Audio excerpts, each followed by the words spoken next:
Now this first one, we're just gonna kind of cover just a few basics, and then we're gonna dig in later and really pick it apart. But for right now, then let's talk about just harmony real quick. What would be the main type of a harmony, would you say? Yeah, the main type of a harmony, like say we were going to pick a second note to go with the melody, would be a third, maybe above or below the melody. So if you're stacked in thirds, you're skipping a note. So you're going like from a C to a G, or a C to an E. And then if you did another one, it'd go from an E to a G. Oh, okay, and that so would make harmony. All right, so now we're back to the musical alphabet. Right. So the way most people start on guitar and piano both, or any type of music, is they start in what they call the key of C.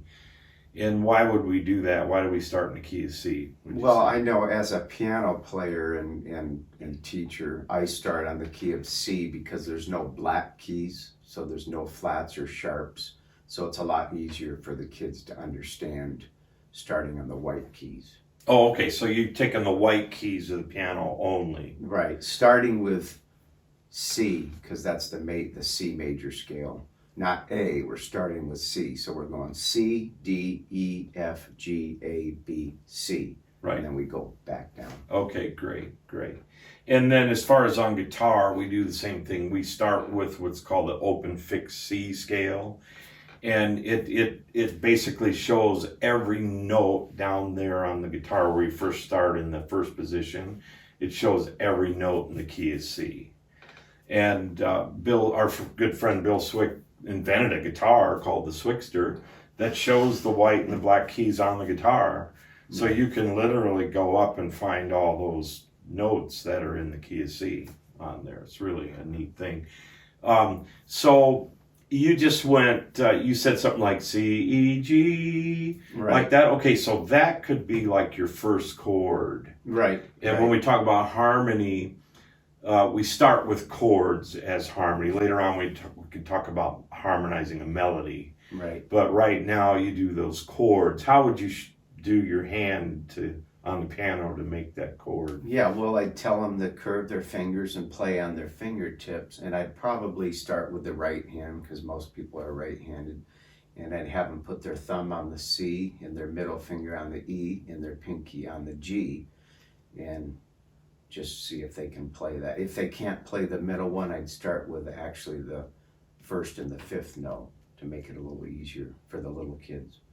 But most of them can play that middle note too, and that makes a triad chord. Okay, triad, because why do you call it triad? Because there's 3 notes in the chord. Okay, try. So the word try, Tri, 3. Now on guitar, it's interesting. I never thought about this till just now, but you just said 3 fingers. Mm-hmm. Well, it's interesting because most of the simple, basic, open chords on a guitar are using 3 fingers.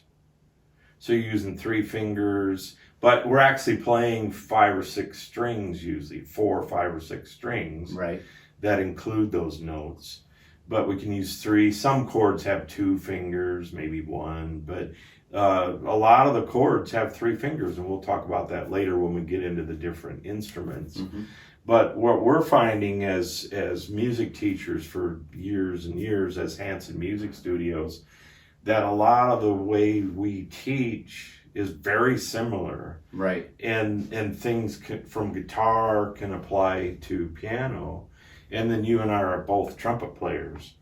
So you can take a lot of these same elements with any instrument or singing, and they all have very common things. Yeah, I've had some of my piano students that take guitar I'll say something to them and they say, "Oh, that's just like guitar." So there's a lot of similarities between the 2 instruments. Right.